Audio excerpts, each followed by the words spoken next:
सत श्री अकाल जी। तुसीं प्राइम मिनिस्टर टेलीविजन देख रहे हो। दोस्तों मैं हाँ स्वर्ण सिंह टहना ते हर रोज़ की तरह ही प्रोग्राम खबर की खबर लैके हाजिर हाँ।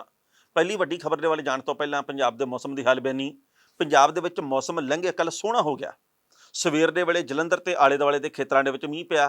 पंजाब के कुछ कुछ हिस्सों के विच दोपहर के वेले भी मींह पैण दीआं खबरां ते मौसम विभाग ने गल कही है कि आउंदे 24 घंटिਆਂ ਦੇ ਵਿੱਚ पंजाब ਦੇ ਵਿੱਚ ਮੀਂਹ खूब वर सकता है। ये खूब वरदा घट वरदा ਜਾਂ ਕਿਸੇ ਥਾਂ ਤੇ ਨਹੀਂ ਵੀ ਵਰਦਾ, ਇਹਦੇ ਬਾਬਤ ਆਉਣ ਵਾਲਾ ਵਕਤ ਦੱਸੂਗਾ।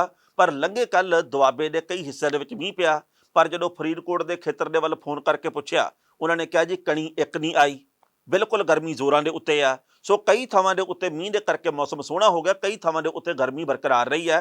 ਆਉਂਦੇ 24 ਘੰਟਿਆਂ ਦੇ ਵਿੱਚ ਕਿੰਨਾ ਕੁ ਮੀਂਹ ਪੈਂਦਾ ਇਹ ਵਕਤ ਦੱਸੂ। ਪਰ ਪਠਾਨਕੋਟ ਦੇ ਵੱਲ ਗੜੇ ਪੈਣ ਦੀਆਂ ਖਬਰਾਂ ਵੀ ਆਈਆਂ ਇਸ ਵੇਲੇ ਪੰਜਾਬ ਦੇ ਵਿੱਚ, ਕਿਉਂਕਿ ਮੌਸਮ ਥੋੜਾ ਜਿਹਾ ਵਧੀਆ ਹੋ ਗਿਆ। मौसम ਦੇ ਵਿੱਚ ਇਸ ਵੇਲੇ ਥੋੜੀ ਜਿਹੀ ਤਪਸ਼ ਘਟੀ ਹੈ, ਜਿਹਦੇ ਕਰਕੇ ਬਿਜਲੀ ਦੀ ਮੰਗ ਵੀ ਘਟੀ ਹੈ। ਕਿਉਂਕਿ ਜੇਕਰ ਏਸੀ ਘੱਟ ਚੱਲਣਗੇ ਤਾਂ ਫਿਰ ਬਿਜਲੀ ਦੀ ਖਪਤ ਆ ਜਿਹੜੀ ਉਹ ਘਟੂਗੀ, ਮੰਗ ਘਟੂਗੀ। ਸੋ ਇਸ ਵੇਲੇ ਪੰਜਾਬ ਦੇ ਵਿੱਚ ਝੋਨੇ ਦੀ ਲਵਾਈ ਦਾ ਕੰਮ ਸ਼ੁਰੂ ਹੋ ਗਿਆ, ਜਿਹਦੇ ਕਰਕੇ ਲਗਾਤਾਰ ਮੋਟਰਾਂ ਦੇ ਲਈ ਬਿਜਲੀ ਦੇਣੀ ਜ਼ਰੂਰੀ ਵੀ ਹੋਈ ਹੈ। ਤੇ ਜੇਕਰ ਮੀਂਹ ਵੀ ਨਾ ਪਵੇ ਤੇ ਉਧਰੋਂ ਮੋਟਰਾਂ ਵਾਸਤੇ ਵੀ ਬਿਜਲੀ ਦੇਣੀ ਪਵੇ 8 ਘੰਟੇ ਨਿਰਵਿਘਨ, ਤੇ ਉਹਦੇ ਕਰਕੇ ਮੰਗ ਵੱਧ ਜਾਂਦੀ ਹੈ ਤੇ ਉਤਪਾਦਨ ਘਟ ਜਾਂਦਾ। ਸੋ ਇਸ ਕਰਕੇ ਮੀਂਹ ਕਣੀ ਦੇ ਨਾਲ ਫਾਇਦਾ ਬਿਜਲੀ ਮਹਿਕਮੇ ਨੂੰ ਵੀ ਚੋਖਾ ਤੇ ਆਮ ਲੋਕਾਂ ਨੂੰ ਵੀ। ਜਿਹੜੀ ਪਹਿਲੀ ਵੱਡੀ ਖਬਰ ਹੈ ਉਹ ਹੈਗੀ ਜੀ ਅਗਨੀਪਥ ਸਕੀਮ ਨਾਲ ਸੰਬੰਧਿਤ। ਅਸੀਂ ਕੱਲ ਵੀ ਇਹ ਗੱਲ ਕੀਤੀ ਸੀ, ਅੱਜ ਉਹ ਇਸ ਕਰਕੇ ਗੱਲ ਕਰਨੀ ਪੈ ਰਹੀ ਹੈ ਕਿਉਂਕਿ ਵਿਰੋਧ ਦਾ ਭਾਂਬੜ ਭਾਰਤ ਦੇ ਵੱਖ-ਵੱਖ ਸੂਬਿਆਂ ਦੇ ਵਿੱਚ ਸਿਖਰ ਦੇ ਉੱਤੇ ਆ। ਬਿਹਾਰ ਦੇ ਵਿੱਚ ਥਾਂ-ਥਾਂ ਦੇ ਉੱਤੇ ਅੱਗਾਂ ਲੱਗ ਰਹੀਆਂ। ਬਿਹਾਰ ਦੇ ਵਿੱਚ ਇੱਕ ਰੇਲ ਗੱਡੀ ਨੂੰ ਅੱਗ ਲਾ ਦਿੱਤੀ ਗਈ ਆ। ਥਾਂ-ਥਾਂ ਦੇ ਉੱਤੇ ਰੇਲਵੇ ਟਰੈਕ ਜਾਮ ਕਰ ਦਿੱਤੇ ਗਏ ਆ। ਥਾਂ-ਥਾਂ ਦੇ ਉੱਤੇ ਸੜਕਾਂ ਦੇ ਉੱਤੇ ਪ੍ਰਦਰਸ਼ਨ ਸ਼ੁਰੂ ਹੋ ਗਏ ਆ। ਯੂਪੀ ਦੇ ਵੱਲ ਵੀ, ਹਰਿਆਣੇ ਦੇ ਵੱਲ ਵੀ ਇਹ ਅੱਗ ਪਹੁੰਚ ਗਈ ਆ।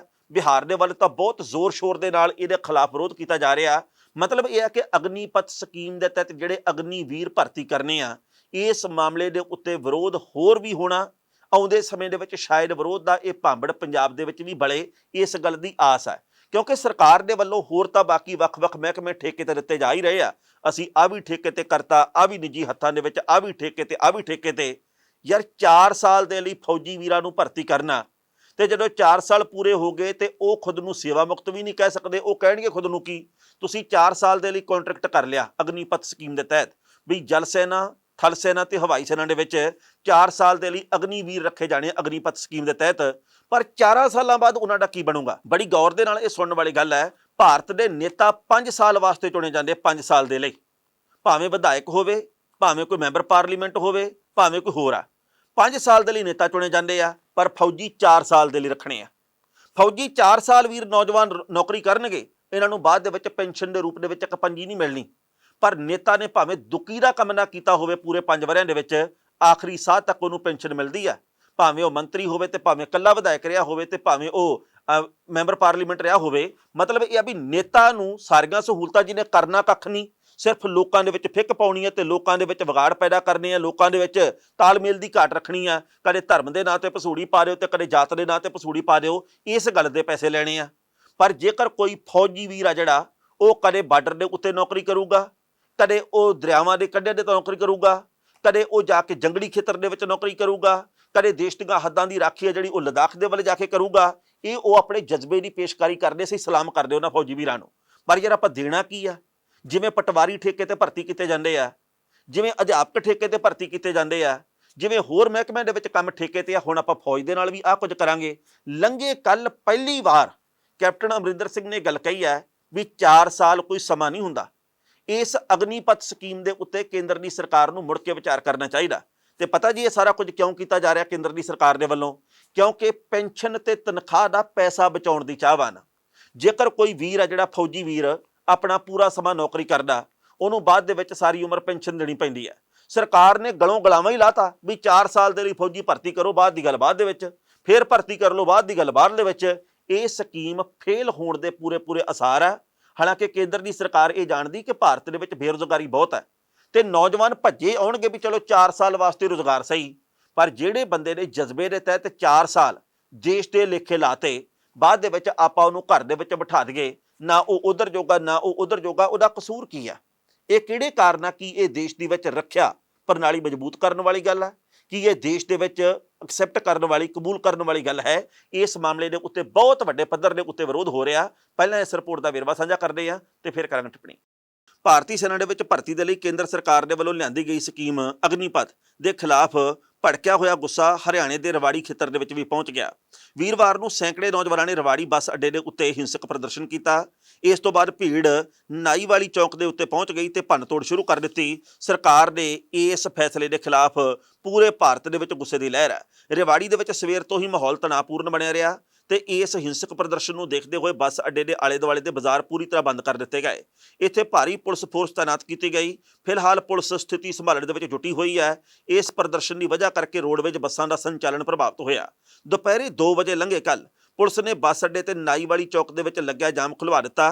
ਬੱਸ ਅੱਡੇ ਤੋਂ ਇਲਾਵਾ ਨਾਈਵਾਲੀ ਚੌਕ ਦੇ ਵਿੱਚ ਪੁਲਿਸ ਵੱਡੀ ਗਿਣਤੀ 'ਚ ਤਾਇਨਾਤ ਕੀਤੀ ਗਈ। ਇੱਥੇ ਵੀ ਦੱਸਣਾ ਬਣਦਾ ਹੈ ਕਿ ਇਕੱਲੇ ਹਰਿਆਣੇ ਦੇ ਰਵਾੜੀ ਖੇਤਰ ਦੇ ਵਿੱਚ ਨਹੀਂ, ਸਗੋਂ ਬਿਹਾਰ ਦੇ ਵਿੱਚ ਥਾਂ-ਥਾਂ ਦੇ ਉੱਤੇ ਸਾਰਾ ਕੁਝ ਹੋ ਰਿਹਾ। ਬਿਹਾਰ ਦੇ ਵਿੱਚ ਰੇਲ ਗੱਡੀਆਂ ਨੂੰ ਅੱਗਾਂ ਲਾਈਆਂ ਗਈਆਂ ਨੇ। ਬਿਹਾਰ ਦੇ ਵਿੱਚ ਸੜਦੇ ਹੋਏ ਟਾਇਰ ਸੁੱਟੇ ਗਏ ਨੇ। ਬਿਹਾਰ ਦੇ ਵਿੱਚ ਹਰ ਥਾਂ ਦੇ ਉੱਤੇ ਅੱਗਾਂ ਲੱਗਣ ਦੇ ਕਰਕੇ ਕੇਂਦਰ ਦੀ ਸਰਕਾਰ ਵੀ ਇਸ ਵਕਤ ਚਿੰਤਾ ਦੇ ਆਲਮ ਦੇ ਵਿੱਚ ਹੈ ਕਿ ਇਸ ਫੈਸਲੇ ਦੇ ਉੱਤੇ ਪੈਰ ਪਛਾਹ ਨੂੰ ਖਿੱਚੇ ਜਾਣ ਜਾਂ ਫਿਰ ਨਾ। ਇਸ ਖਬਰ ਦੇ ਉੱਤੇ ਟਿੱਪਣੀ ਕਰਦੇ ਦੋਸਤੋ ਪਹਿਲੀ ਗੱਲ ਤਾਂ ਅਸੀਂ ਕਹਾਂਗੇ, ਕਦੇ-ਕਦੇ ਹੈਰਾਨੀ ਹੁੰਦੀ ਹੈ ਇਸ ਗੱਲ ਦੇ ਉੱਤੇ ਕਿ ਭਾਰਤ ਦੀ ਸਰਕਾਰ ਦੇ ਜਿਹੜੇ ਵੀ ਸਲਾਹਕਾਰ ਜਿਨ੍ਹਾਂ ਦੇ ਵੱਲੋਂ ਇਹ ਯੋਜਨਾਵਾਂ ਬਣਾ ਕੇ ਦੱਸੀਆਂ ਜਾਂਦੀਆਂ, ਉਹ ਸਲਾਹਕਾਰ ਕਰਦੇ ਕੀ ਹੈ। ਮੈਨੂੰ ਉਹ ਸਾਰੀ ਪੁਰਾਣੀ ਗੱਲ ਚੇਤੇ ਆਉਂਦੀ ਹੈ ਜਦੋਂ ਕਿਸਾਨ ਨੂੰ ਸੜਕ ਦੇ ਉੱਤੇ ਬਹਿਣਾ ਪਿਆ ਤੇ ਖੇਤੀ ਕਾਨੂੰਨ ਲਾਗੂ ਕੀਤੇ ਗਏ ਸੀ। ਬਾਅਦ ਦੇ ਵਿੱਚ 1 ਸਾਲ ਤੋਂ ਵੱਧ ਸਮਾਂ ਬੀਤ ਗਿਆ ਜਦੋਂ, ਤੇ ਫਿਰ ਜਦੋਂ ਚਾਰੇ ਪਾਸਿਓਂ ਕੇਂਦਰ ਦੀ ਸਰਕਾਰ ਨੂੰ ਚੋਣਾਂ ਦੇ ਕਰਕੇ ਘੇਰਾ ਪੈਂਦਾ ਪ੍ਰਤੀਤ ਹੋਇਆ, ਸਰਕਾਰ ਨੇ ਆਪਦੇ ਪੈਰ ਪਛਾਹ ਨੂੰ ਖਿੱਚ ਲਏ। ਹੁਣ ਉਸ ਤੋਂ ਬਾਅਦ ਅਗਨੀਪਥ ਯੋਜਨਾ ਵਾਲੀ ਗੱਲ ਆ ਗਈ। ਉਦੋਂ ਵੀ ਗਲਤ ਫੈਸਲਾ ਕੀਤਾ ਤੇ ਹੁਣ ਇੱਕ ਫੈਸਲਾ ਅਗਨੀਪਥ ਦੇ ਰੂਪ 'ਚ ਗਲਤ ਕਰ ਲਿਆ। ਜਦੋਂ ਲੋਕ ਐਕਸੈਪਟ ਨਹੀਂ ਕਰਦੇ, ਜਦੋਂ ਲੋਕ ਕਬੂਲ ਨਹੀਂ ਕਰਦੇ ਵੀ ਭਾਈ ਅਸੀਂ ਇਹੋ ਜਿਹੀਆਂ ਸਕੀਮਾਂ ਨਾਲ ਜੁੜ ਗਏ, ਤਾਂ ਫਿਰ ਸਰਕਾਰਾਂ ਨੂੰ ਪਹਿਲਾਂ ਲੋਕਾਂ ਦੀ ਰਾਏ ਜਾਣਨੀ ਚਾਹੀਦੀ ਹੈ। ਦੁਨੀਆ ਭਰ ਦੇ ਵਿੱਚ ਕਿਤੇ ਹੋਰ ਇਦਾਂ ਦਾ ਕੁਝ ਹੁੰਦਾ? ਦੁਨੀਆ ਭਰ ਦੇ ਵਿੱਚ ਫੌਜੀ ਵੀਰਾਂ ਨੂੰ ਕਿੰਨਾ ਸਨਮਾਨ ਮਿਲਦਾ, ਅਸੀਂ ਵੀ ਸਨਮਾਨ ਦਿੰਦੇ ਹਾਂ, ਸਭ ਨੂੰ ਦੇਣਾ ਵੀ ਚਾਹੀਦਾ, ਉਹ ਸਾਡੇ ਦੇਸ਼ ਦੀ ਰਾਖੀ ਕਰਦੇ ਆ। ਪਰ ਜਿਹੜੇ ਨੌਜਵਾਨ ਨੇ 4 ਸਾਲ ਦੇਸ਼ ਦੇ ਲੈ ਕੇ ਲਾਤੇ, ਬਾਅਦ ਦੇ ਵਿੱਚ ਉਹ ਆ ਕੇ ਫਿਰ ਮੂੰਗਫਲੀ ਦੀ ਰੇਹੜੀ ਲਾਊਗਾ, ਬਾਅਦ ਦੇ ਵਿੱਚ ਉਹ ਆ ਕੇ ਫਿਰ ਕਹੂਗਾ ਵੀ ਮੈਨੂੰ ਕਿਤੇ ਪ੍ਰਾਈਵੇਟ ਨੌਕਰੀ ਰੱਖ ਲਓ, ਭਾਵੇਂ 7,000 ਰੁਪਈਆ ਦੇ ਦਿਓ, ਭਾਵੇਂ 10,000 ਰੁਪਈਆ ਦੇ ਦਿਓ। ਉਸ ਬੰਦੇ ਦਾ ਕਸੂਰ ਕੀ ਹੈ? ਜਦੋਂ ਉਹਨੇ ਸਾਰੀਆਂ ਨਿਯਮ ਤੇ ਸ਼ਰਤਾਂ ਨੂੰ ਫੋਲੋ ਕੀਤਾ, ਜਦੋਂ ਤੁਹਾਡੇ ਹਰ ਟੈਸਟ ਦੀ ਕਸਵੱਟੀ ਦੇ ਉੱਤੇ ਖਰਾ ਉਤਰਿਆ, ਤੁਸੀਂ ਉਹਨੂੰ ਵੱਧ ਤੋਂ ਵੱਧ ਜ਼ੋਖਮ ਵਾਲੀ ਥਾਂ ਦੇ ਉੱਤੇ ਵੀ ਭੇਜੋਗੇ ਵੀ, ਤੇ ਉਹਦਾ ਫਰਜ਼ ਵੀ ਹੈ ਕਿ ਦੇਸ਼ ਦੀ ਰਾਖੀ ਦੇ ਲਈ ਹਰ ਜ਼ੋਖਮ ਦੇ ਨਾਲ ਮੱਥਾ ਲਾਵੇ। ਪਰ ਬਾਅਦ ਦੇ ਵਿੱਚ ਆਪਾਂ ਉਹਨੂੰ ਜਿਵੇਂ ਹਲਵਾਈ ਦੁੱਧ ਦੇ ਵਿੱਚੋਂ ਵਾਲ ਕੱਢ ਕੇ ਬਾਹਰ ਮਾਰਦਾ, ਇਸ ਤਰੀਕੇ ਨਾਲ ਕਹੇਗਾ ਵੀ ਤੂੰ ਫੌਜੀ ਸੀ, ਹੁਣ ਗੱਲ ਖਤਮ, ਤੂੰ ਸਾਡਾ ਅਗਨੀਵੀਰ ਸੀ, 4 ਸਾਲ ਪੂਰੇ ਹੋ ਗਏ, ਹੁਣ ਗੱਲ ਖਤਮ, ਤੈਨੂੰ ਮਿਲਣਾ ਕੱਖ ਨਹੀਂ। ਤੇਰੀ ਹੀ ਤਨਖਾਹ ਦੇ ਵਿੱਚੋਂ ਕੱਟੇ ਹੋਏ ਪ੍ਰੋਵੀਡੈਂਟ ਫੰਡ ਦੇ ਬਰਾਬਰ ਜੋ ਸਰਕਾਰ ਨੇ ਹਿੱਸਾ ਪਾਇਆ, ਆ ਲੈ ਆਪਦਾ 4 ਸਾਲ ਦਾ ਉੱਕਾ ਪੁੱਕਾ, ਇੱਕ ਮੁਸ਼ਤ ਤਨਖਾਹ ਦੇਣ ਦੀ ਗੱਲ ਕੀਤੀ ਗਈ ਆ। ਪਹਿਲੇ ਸਾਲ ਦੇ ਵਿੱਚ, ਯਾਨੀ ਕਿ ਪਹਿਲੇ ਸਾਲ ਦੇ ਵਿੱਚ ਲਗਭਗ 19,500 ਰੁਪਈਆ ਇੱਕ ਅਗਨੀਵੀਰ ਦੇ ਹਿੱਸੇ ਦੇ ਵਿੱਚ ਆਉਣਾ ਮਹੀਨੇ ਦਾ ਹੈ ਤਨਖਾਹ, ਇਸ ਤੋਂ ਵੱਧ, ਪਰ ਬਾਕੀ ਪੈਸੇ ਕੱਟੇ ਜਾਣੇ ਆ। ਮਤਲਬ ਕਹਿਣ ਦਾ ਇਹ ਹੈ ਵੀ ਇਸ ਵਕਤ ਠੇਕੇਦਾਰੀ ਸਿਸਟਮ ਫੌਜ ਦੇ ਵਿੱਚ ਕਿਹੜੀ ਗੱਲੋਂ ਲਿਆਂਦਾ ਜਾ ਰਿਹਾ? ਕੀ ਸਰਕਾਰਾਂ ਦੇ ਕੋਲੇ ਇੰਨੇ ਵਸੀਲੇ ਨਹੀਂ ਕਿ ਉਹ ਫੌਜ ਦਾ ਵੀ ਸਹੀ ਤਰੀਕੇ ਦਾ ਬਜਟ ਮੈਨੇਜ ਕਰ ਸਕਣ? ਤੇ ਦੁੱਖ ਦੀ ਗੱਲ ਇੱਕ ਹੋਰ ਦੱਸਣ ਲੱਗਾ, ਭਾਰਤ ਦੇ ਵਿੱਚ ਜੇਕਰ ਕਿਤੇ ਕੋਈ ਧਾਰਮਿਕ ਸਥਾਨ ਬਣਾਉਣਾ ਹੋਵੇ, ਭਾਰਤ ਦੇ ਵਿੱਚ ਜੇਕਰ ਮੂਰਤੀਆਂ ਲਾਉਣੀਆਂ ਹੋਣ ਤਾਂ ਪੈਸੇ ਅੰਨ੍ਹੇਵਾਹ ਖਰਚੇ ਜਾਂਦੇ ਆ, ਤੇ ਜੇਕਰ ਸਾਡੇ ਫੌਜੀ ਵੀਰਾਂ ਦੀ ਭਰਤੀ ਕਰਨੀ ਹੋਵੇ ਫਿਰ ਰੁਪਈਏ ਹੈ ਨਹੀਂਗੇ। ਉਹ ਚੀਜ਼ਾਂ ਜਿਹੜੀਆਂ ਕਿ ਕਦੇ ਮੂਰਤੀ ਲਾ ਦਿਓ, ਕਦੇ ਧਾਰਮਿਕ ਥਾਂ ਖੜੀ ਕਰ ਦਿਓ, ਕਦੇ ਉਹ ਨਵਾਂ ਬਣਾ ਦਿਓ, ਕਦੇ ਉਹ ਨਵਾਂ ਬਣਾ ਦਿਓ, ਇਹ ਚੀਜ਼ਾਂ ਵੋਟਾਂ ਦਿੰਦੀਆਂ। ਤੇ ਸ਼ਾਇਦ ਸਰਕਾਰਾਂ ਨੂੰ ਇਹ ਪ੍ਰਤੀਤ ਹੁੰਦਾ ਵੀ ਫੌਜੀ ਕਿਹੜਾ ਵੋਟਾਂ ਦਿੰਦੇ ਆ, ਪਰ ਫੌਜੀ ਆਪਣੀ ਜਾਨ ਦਿੰਦੇ ਆ, ਫੌਜੀ ਆਪਣੇ ਦੇਸ਼ ਨੂੰ ਬਚਾਉਂਦੇ ਆ, ਉਹ ਆਪਣੇ ਟੱਬਰ ਦੀ ਜਾਂ ਆਪਣੀ ਜ਼ਿੰਦਗੀ ਦੀ ਪਰਵਾਹ ਨਹੀਂ ਕਰਦੇ। ਸੋ ਅਗਨੀਪਥ ਸਕੀਮ ਦਾ ਵਿਰੋਧ ਹੋ ਰਿਹਾ, ਤੇ ਬੇਨਤੀ ਇਹ ਆ ਵੀ ਜੇਕਰ ਤੁਹਾਡੇ ਕੋਲੇ ਪੈਸੇ ਦੇ ਵਸੀਲੇ ਦੇ ਘਾਟੇ ਆ, ਤਾਂ ਫਿਰ ਇਦਾਂ ਦਾ ਫੈਸਲਾ ਕਰਨ ਦੇ ਨਾਲੋਂ ਆ ਮੂਰਤੀਆਂ ਘੱਟ ਬਣਾਉਣੀਆਂ ਸ਼ੁਰੂ ਕਰ ਦੇਗੇ। ਆਪਾਂ ਜਿਹੜੀਆਂ ਵੱਖ-ਵੱਖ ਧਾਰਮਿਕ ਥਾਵਾਂ ਦੀ ਚੌਥੇ ਕਿਰਨ ਉਸਾਰੀ ਕਰਦੇ ਵੀ ਇਹਦੇ ਕਰਕੇ ਵੋਟਾਂ ਮਿਲਣੀਆਂ, ਧਰਮ ਨੂੰ ਕਿਸੇ ਨੂੰ ਕੋਈ ਵੀ ਖਤਰਾ ਨਹੀਂ ਆ, ਧਰਮ ਸਾਰੇ ਸੁਰੱਖਿਅਤ ਆ। ਰਾਜਨੀਤਿਕ ਲੋਕਾਂ ਦੀਆਂ ਕੁਰਸੀਆਂ ਨੂੰ ਜਦੋਂ ਖਤਰਾ ਪੈਦਾ ਹੁੰਦਾ, ਫਿਰ ਇਹ ਵਾਇਆ ਧਰਮ ਗੱਲ ਕਰਦੇ ਆ ਤੇ ਵਾਇਆ ਜਾਤ ਗੱਲ ਕਰਦੇ ਆ। ਲੋਕਾਂ ਦਾ ਬੌਧਿਕ ਪੱਧਰ ਉੱਚਾ ਹੋਵੇ, ਅਸੀਂ ਇਹਦੀ ਵੀ ਕਾਮਨਾ ਕਰਦੇ ਹਾਂ, ਪਰ ਸਰਕਾਰਾਂ ਕੋਈ ਵੀ ਫੈਸਲਾ ਲੈਣ, ਇਹ ਲੋਕਾਂ ਦੀਆਂ ਚੁਣੀਆਂ ਹੋਈਆਂ ਸਰਕਾਰਾਂ, ਉਹ ਲੋਕਾਂ ਦੇ ਲਈ ਫੈਸਲਾ ਲੈਣ ਤੇ ਲੋਕਾਂ ਤੋਂ ਪੁੱਛ ਕੇ ਫੈਸਲਾ ਲੈਣ। ਇਹਦਾ ਮਤਲਬ ਇਹ ਨਹੀਂ ਵੀ ਲੋਕ ਪਹਿਲਾਂ ਥੋੜਾ ਜਿਹਾ ਵਿਰੋਧ ਕਰਦੇ ਹੁੰਦੇ, ਬਾਅਦ ਦੇ ਵਿੱਚ ਮੰਨ ਜਾਂਦੇ ਹੁੰਦੇ ਆ।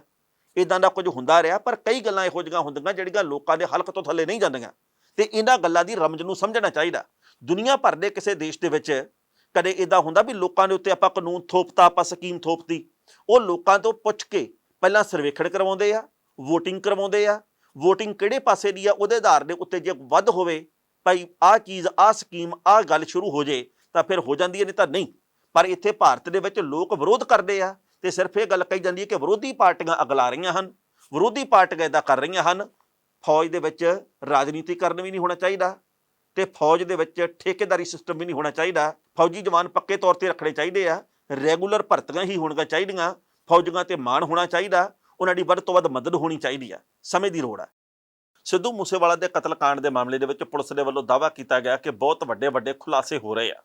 ਲਾਰੈਂਸ ਬਿਸ਼ਨੋਈ ਗੈਂਗਸਟਰ ਨੂੰ ਦਿੱਲੀ ਤੋਂ ਪੰਜਾਬ ਦੇ ਵਿੱਚ ਲੈ ਕੇ ਆਈ ਪੁਲਿਸ, 7 ਦਿਨ ਦੇ ਲਈ ਰਿਮਾਂਡ ਦੇ ਉੱਤੇ ਲਿਆ ਗਿਆ। ਮੋਹਾਲੀ ਦੀ ਪੁਲਿਸ ਲਗਾਤਾਰ ਪੁੱਛਗਿੱਛ ਕਰ ਰਹੀ ਹੈ ਤੇ ਪਤਾ ਇਹ ਵੀ ਲੱਗਾ ਕਿ ਲਾਰੈਂਸ ਬਿਸ਼ਨੋਈ ਤੇ ਗੈਂਗਸਟਰ ਗੋਰਾ ਜਿਹੜਾ ਕਿ ਹੁਸ਼ਿਆਰਪੁਰ ਦੀ ਜੇਲ੍ਹ ਦੇ ਵਿੱਚ ਬੰਦ ਸੀ, ਇਹਨਾਂ ਦੋਹਾਂ ਨੂੰ ਲੰਘੇ ਕੱਲ ਆਮੋ ਸਾਹਮਣੇ ਬਿਠਾ ਕੇ ਪੁਲਿਸ ਦੇ ਵੱਲੋਂ ਕੁਝ ਸਵਾਲ ਪੁੱਛੇ ਗਏ ਆ, ਜਿਹਦੇ ਕਰਕੇ ਕੁਝ ਕੁ ਨਵੀਆਂ ਗੱਲਾਂ ਨਿਕਲ ਕੇ ਸਾਹਮਣੇ ਆਈਆਂ। ਹੁਣ ਇਹ ਜਿਹੜੀਆਂ ਗੱਲਾਂ ਨੇ ਉਹ ਸਾਰੀਆਂ ਦੀਆਂ ਸਾਰੀਆਂ ਪੁਲਿਸ ਜਨਤਕ ਕਰੇ ਇਹ ਗੱਲ ਜ਼ਰੂਰੀ ਨਹੀਂ। ਕਈ ਵਾਰ ਸੁਰੱਖਿਆ ਦੇ ਮੱਦੇਨਜ਼ਰ, ਕਈ ਵਾਰ ਹੋਰ ਨਿੱਜੀ ਕਾਰਨ ਹੋ ਸਕਦੇ ਆ, ਪੁਲਿਸ ਦੇ ਕੋਈ ਨਿਯਮਾਂ ਦੇ ਮੁਤਾਬਕ ਸਾਰੀਆਂ ਗੱਲਾਂ ਜਨਤਕ ਨਹੀਂ ਕੀਤੀਆਂ ਜਾ ਸਕਦੀਆਂ। ਪਰ ਪੁਲਿਸ ਨੇ ਇਹ ਗੱਲ ਕਹੀ ਹੈ ਕਿ ਲਾਰੈਂਸ ਬਿਸ਼ਨੋਈ ਗਰੁੱਪ ਦਾ ਸਿੱਧੂ ਮੂਸੇਵਾਲੇ ਦੇ ਕਤਲकांड ਦੇ ਪਿੱਛੇ ਹੱਥ ਹੈ ਤੇ ਇਹ ਵੀ ਗੱਲ ਕਹੀ ਹੈ ਕਿ ਆਉਂਦੇ ਸਮੇਂ ਦੇ ਵਿੱਚ ਕੁਝ ਕਿ ਇਸ ਮਾਮਲੇ ਦੇ ਵਿੱਚ ਹੋਰ ਸੁਰਾਗ ਮਿਲਣ ਦੀ ਆਸ ਹੈ। ਦੇਖੋ, ਪਿਛਲੇ ਕਈ ਦਿਨਾਂ ਤੋਂ ਲਗਾਤਾਰ ਇਸ ਗੱਲ ਦੀ ਚਰਚਾ ਚੱਲ ਰਹੀ ਹੈ ਕਿ ਪੰਜਾਬ ਦੀ ਪੁਲਿਸ ਦੇ ਵੱਲੋਂ ਇਸ ਮਾਮਲੇ ਤੇ ਬਣਦੀ ਸਰਦੀ ਕਾਰਵਾਈ ਨਹੀਂ ਕੀਤੀ ਜਾ ਰਹੀ। ਪੁਲਿਸ ਦੇ ਵੱਲੋਂ ਗੈਂਗਸਟਰ ਫੜਨ ਦੀ ਦਿਲੀ ਕੋਸ਼ਿਸ਼ ਨਹੀਂ ਕੀਤੀ ਜਾ ਰਹੀ। ਪੰਜਾਬ ਦੀ ਪੁਲਿਸ ਇਸ ਵੇਲੇ ਚੁੱਪ ਕੀਤੀ ਬੈਠੀ ਹੈ ਤੇ ਬਾਕੀ ਵੱਖ-ਵੱਖ ਸੂਬਿਆਂ ਦੀ ਪੁਲਿਸ ਦੇ ਵੱਲੋਂ ਆਪਣੀ ਕਾਰਵਾਈ ਪਾਉਣ ਦੀ ਗੱਲ ਕੀਤੀ ਜਾ ਰਹੀ ਹੈ।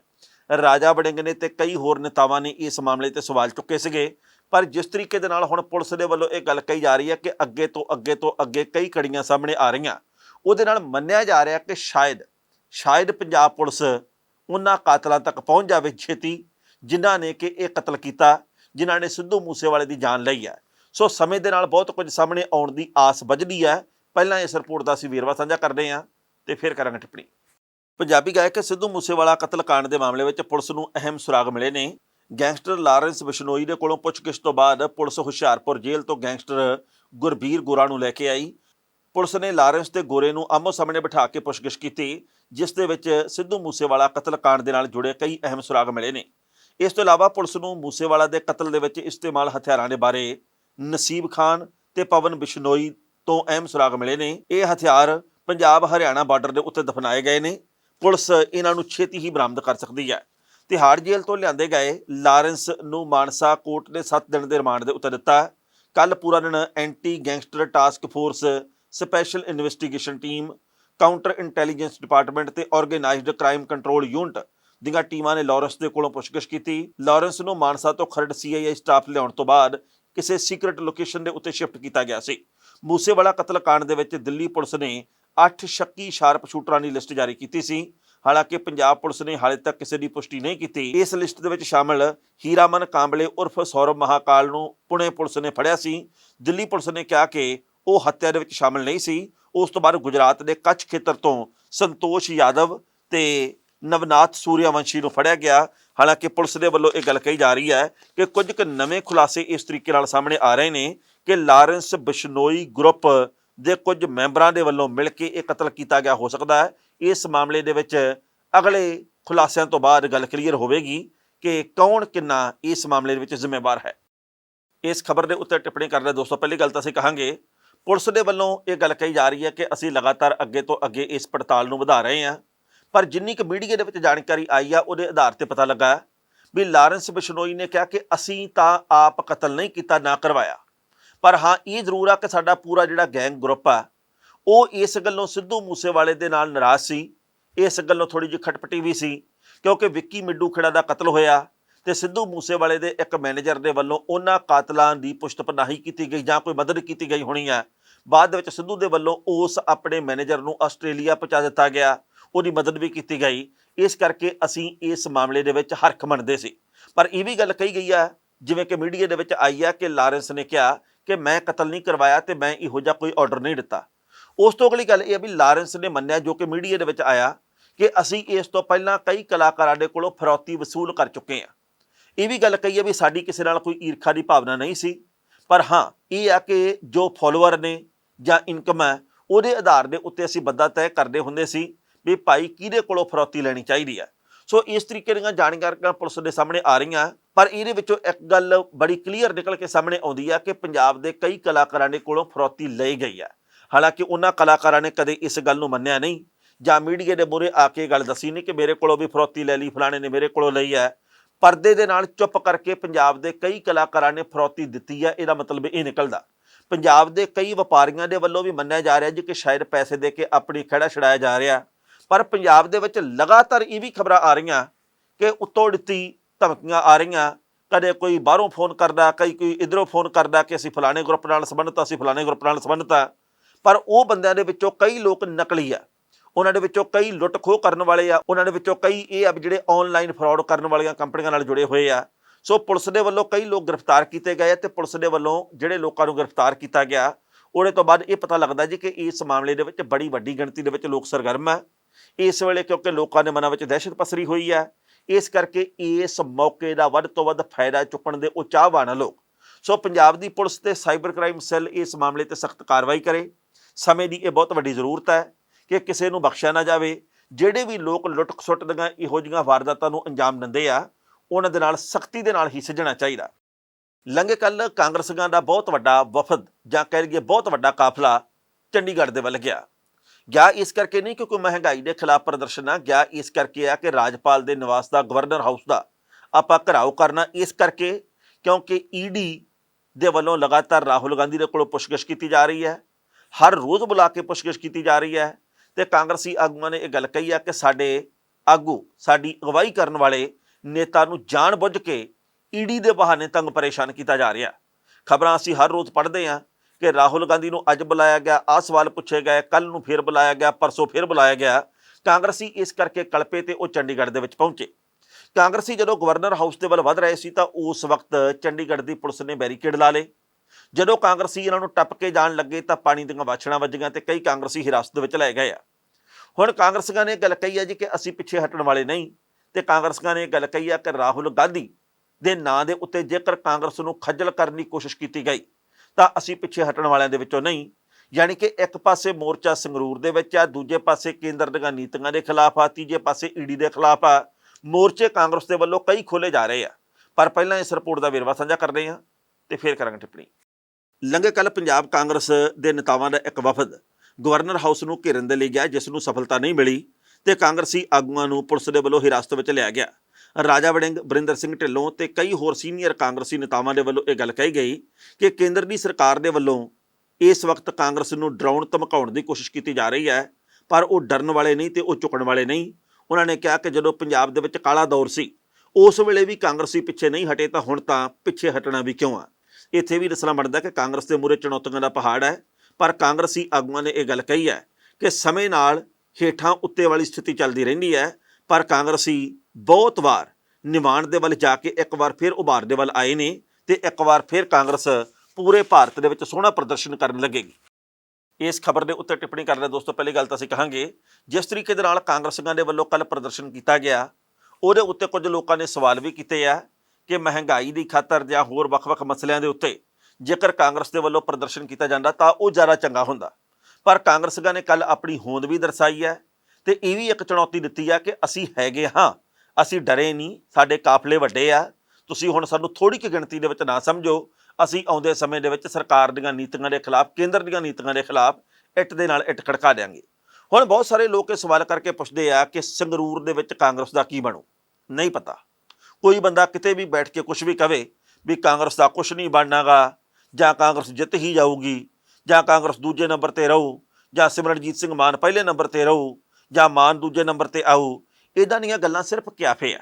ਜਿਨ੍ਹਾਂ ਨੇ ਵੋਟਾਂ ਪਾਉਣੀਆਂ ਹਾਲੇ ਤੱਕ ਉਹ ਚੁੱਪ ਆ, ਪਰ ਫਿਰ ਲੋਕ ਜਿਹੜੇ ਬਾਹਰਲੇ ਥਾਵਾਂ ਦੇ ਉੱਤੇ ਬੈਠੇ ਆ ਉਹ ਕਿਵੇਂ ਇਸ ਮਾਮਲੇ ਦੇ ਉੱਤੇ ਆਪਣੀ ਸਪਸ਼ਟ ਗੱਲ ਦੱਸ ਸਕਦੇ ਆ।